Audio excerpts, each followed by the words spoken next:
بسم اللہ الرحمن الرحیم۔ السلام علیکم ناظرین۔ 12 ربیع الاول تک جو بندہ وضو با وضو یہ تسبیح پڑھتا ہے، اللہ پاک اس کی 40 نسلوں کو بٹھا کر کھلاتا ہے، دولت اس کی نسلوں پر عاشق ہو جاتی ہے۔ تو ناظرین، اگر آپ چاہتے ہیں کہ آپ کی نسلیں سنور جائیں، آپ کی زندگی میں رزق کی نہریں جاری ہوں، آپ کی دعائیں قبول ہوں، آپ قرضوں سے نکل آئیں، آپ کا کاروبار چمکے، آپ کی اولاد فرمانبردار ہو جائے، تو یہ دن چھوڑنے والے نہیں ہیں۔ یہ دن ہے تسبیح کے ذریعے خزانے حاصل کرنے کے۔ وہ تسبیح جس کو پڑھ کر اللہ پاک 40 نسلوں تک دولت کا نظام خود چلا دیتا ہے۔ ناظرین، ربیع الاول ایک بابرکت مہینہ ہے، اور اس مہینے میں مسلمان نبی کریم صلی اللہ علیہ وسلم کی سیرت، اخلاق اور تعلیمات کو خاص طور پر یاد کرتے ہیں۔ ذکر الہی کسی ایک مہینے تک محدود نہیں، بلکہ ہر وقت اللہ کو یاد کرنا بڑی نیکی ہے۔ اللہ پاک قرآن پاک میں فرماتا ہے، پس تم مجھے یاد کرو، میں تمہیں یاد کروں گا۔ ربیع الاول میں ہمیں چاہیے کہ اپنے معمول میں تلاوت قرآن، استغفار، کلمہ طیبہ، درود و سلام کی کثرت کریں۔ خاص طور پر نبی کریم صلی اللہ علیہ وسلم پر درود بھیجنا بہت بڑی فضیلت رکھتا ہے۔ قرآن کریم میں اللہ پاک فرماتا ہے کہ اللہ اور اس کے فرشتے نبی کریم صلی اللہ علیہ وسلم پر درود بھیجتے ہیں۔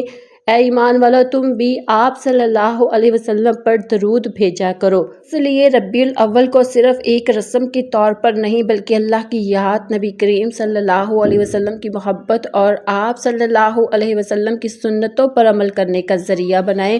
ذکر زبان سے بھی کریں اور اپنے عمل سے بھی، کیونکہ حقیقی محبت یہی ہے کہ ہم نبی کریم صلی اللہ علیہ وسلم کے بتائے ہوئے راستے کو اپنی زندگی میں اپنانے کی کوشش کریں۔ ناظرین، ربیع الاول کا مہینہ یہ وہ وقت ہے جب اللہ پاک اپنے نیک بندوں پر خاص کرم فرماتے ہیں۔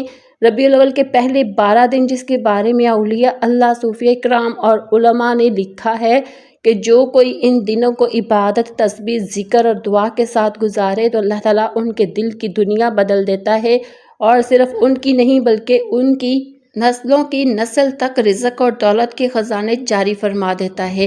تو ناظرین، آپ نے ربیع الاول 12 ربیع الاول تک جو بندہ روزانہ وضو با وضو یہ تسبیح پڑھتا ہے، اللہ پاک اس کے لیے ایسے دروازے کھول دیتا ہے جن کا وہ خود تصور بھی نہیں کر سکتا۔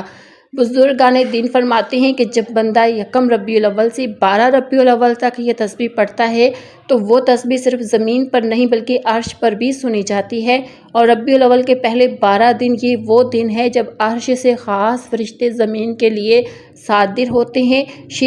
حضرت شیخ عبدالقادر جیلانی رحمۃ اللہ علیہ فرماتے ہیں، جو شخص ربیع الاول کے ان دنوں میں ذکر الہی کو لازم پکڑ لیتا ہے، اللہ اس کے رزق میں ایسی برکت دیتا ہے کہ اس کے بعد آنے والی نسلیں بھی اس کی محتاج نہیں رہتی۔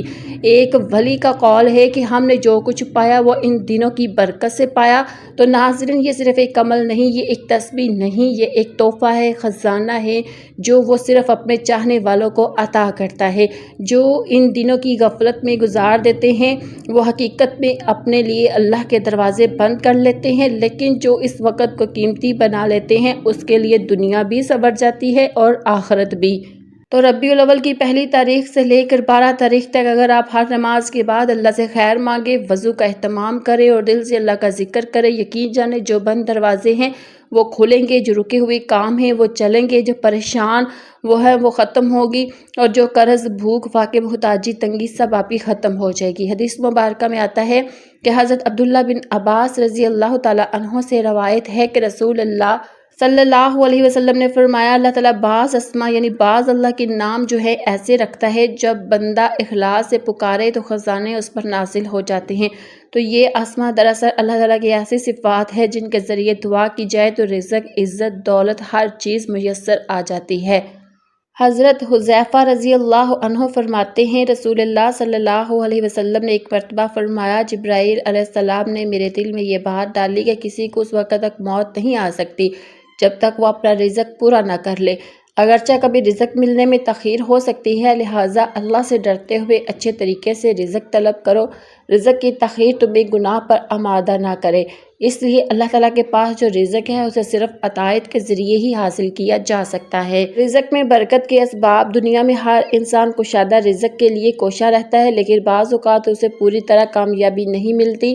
قرآن و حدیث میں بعض اعمال کو رزق کی ترقی کے لیے بہترین سبب قرار دیا گیا ہے۔ ان اعمال میں بعض کا تذکرہ یہاں کیا جاتا ہے۔ تقوی اختیار کرنا: انسان کو جب دولت کی فکر لاحق ہوتی ہے تو بعض اوقات وہ حلال اور حرام کی تمیز کیے بغیر ہر قسم کے مال اور رزق کو جمع کرنے اور اسے حاصل کرنے کی کوشش کرتا ہے۔ چنانچہ وہ سود، جوار، چھوٹ، ناپ تول میں کمی اور اجتماعی اموال کو حلب کرنے میں دریغ نہیں کرتا، لیکن وہ ساری تنگ دو میں یہ بات بھول جاتا ہے کہ اللہ تعالیٰ نے مال و رزق میں برکت کو تقوی کے ساتھ منسلک کیا ہے۔ یہی وجہ ہے کہ بہت ساری کوششوں کے باوجود بھی بعض لوگوں کی ضرورتیں پوری ہوتی نظر نہیں آتی۔ اللہ تعالیٰ کے ارشاد کا مفہوم ہے، اور جو کوئی اللہ سے ڈرے گا اللہ تعالیٰ اس کے لیے مشکل سے نکلنے کا کوئی راستہ پیدا کرے گا اور اسے ایسی جگہ سے رزق عطا کرے گا جہاں سے اسے گمان بھی نہیں ہوگا۔ شکر ادا کرنا: شکر کی توفیق کی ایسی نعمت ہے کہ جس کی وجہ سے اللہ تعالیٰ دیگر نعمتوں میں اضافہ فرماتا ہے۔ اللہ تعالیٰ کے ارشاد کا مفہوم ہے، اور وہ وقت بھی یاد کرو جب تمہارے پروردگار نے اعلان فرمایا تھا کہ اگر تم نے واقعی شکر ادا کیا تو میں تمہیں اور زیادہ دوں گا۔ یہاں پر یہ بات بھی قابل ذکر ہے کہ اللہ تعالیٰ نے شکر کو حلال مال کے ساتھ جوڑ دیا ہے۔ چنانچہ فرماتا ہے، اے ایمان والو، جو پاکیزہ چیزیں ہم نے تمہیں رزق کے طور پر عطا کی ہیں ان میں سے جو چاہو کھاؤ اور اللہ کا شکر ادا کرو۔ رزق میں برکت اور پرسکون زندگی کے اسباب میں سے ایک اہم سبب صلہ رحمی یعنی رشتہ داروں کے ساتھ اچھا برتاؤ کرنا بھی ہے۔ رسول اللہ صلی اللہ علیہ وسلم فرماتے ہیں، جو چاہتا ہے کہ اس کے رزق کشادہ ہو جائے اور اس کی عمر لمبی ہو جائے تو اسے چاہیے کہ وہ صلہ رحمی کرے۔ صلہ رحمی ایسی عظیم صفت ہے جس کی وجہ سے آدمی پر رزق کے تمام دروازے کھل جاتے ہیں اور اس میں برکت پیدا ہوتی ہے۔ اسلام میں صدقہ کرنے کی بہت فضیلت بیان کی گئی ہے جس کی وجہ سے رزق میں برکت ہوتی ہے، اور صدقہ اللہ تعالیٰ کی نعمتوں کو صدقہ کرنے کی طرف کھینچتا ہے۔ رسول اللہ صلی اللہ علیہ وسلم کا ارشاد ہے، اللہ تعالیٰ فرماتا ہے، خرچ کرو تم پر خرچ کیا جائے گا۔ مسلمان کا ہر نیک عمل اس کے لیے دنیا اور آخرت کی بھلائیوں کا ذریعہ ہے۔ نیک عمل سے آدمی کی آخرت تو بنتی ہے، اس کے ساتھ دنیا بھی سنور جاتی ہے۔ اللہ تعالیٰ کا ارشاد کا مفہوم ہے، پھر جو لوگ ایمان لائے وہ اور انہوں نے نیک عمل کیے ہوں گے ان کو ان کا پورا ثواب دے گا، اور اللہ اپنے فضل سے اس سے زیادہ بھی دے گا۔ تو ناظرین، اگر آپ چاہتے ہیں کہ آپ کی نسلیں سنور جائیں، آپ کی زندگی میں رزق کی نہریں جاری ہو جائیں، آپ کی دعائیں قبول ہوں، آپ قرضوں سے نکل آئیں، آپ کا کاروبار چمکے، آپ کی اولاد فرما بردار ہو جائے، تو یہ 12 دن چھوڑنے والے نہیں ہیں۔ یہ دن ہے تسبیح کے ذریعے خزانے حاصل کرنے کی، وہ تسبیح جس کو پڑھ کر اللہ تعالیٰ 40 نسلوں تک رزق کا نظام خود چلا دیتا ہے۔ تو آپ نے 1 ربیع الاول سے لے کر 12 ربیع الاول تک یہ تسبیح یا غنیّ یا نافع یا فتاح یا وہاب، یا غنیّ یا نافع یا فتاح یا وہاب، یا غنیّ یا نافع یا فتاح یا وہاب، ہر دن کم از کم آپ نے 100 مرتبہ آپ نے پڑھنی ہے، ہر نماز کے بعد پڑھنی ہے۔ جو آپ چلتے پھرتے باوضو 20 تسبیح کو پڑھ سکتے ہیں۔ نیت کریں رزق، دولت کی، کامیابی اور روحانی بلندی کی، اور پھر دیکھیں کیسے آپ کے دروازے کھلتے ہیں، کیسے آپ کے دشمن مغلوب ہوتے ہیں، کیسے آپ کے قرض اترتے ہیں، اور کیسے آپ کا نام آپ کی نسلوں میں روشنی بن کر چمکتا ہے۔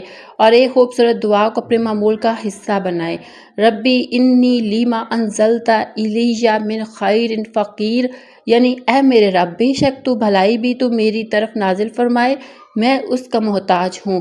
اس تسبیح کو آپ نے چلتے پھرتے پڑھنا ہے۔ اللہ پاک ہم سب کو اس عمل کی توفیق عطا فرمائے۔ ربیع الاول کے بابرکت دنوں کو غفلت میں نہ گزارے۔ پورا سال خوشحال میں آنے والی پریشانیوں سے بچنا چاہتے ہیں تو آپ اس تسبیح کو ضرور پڑھیں۔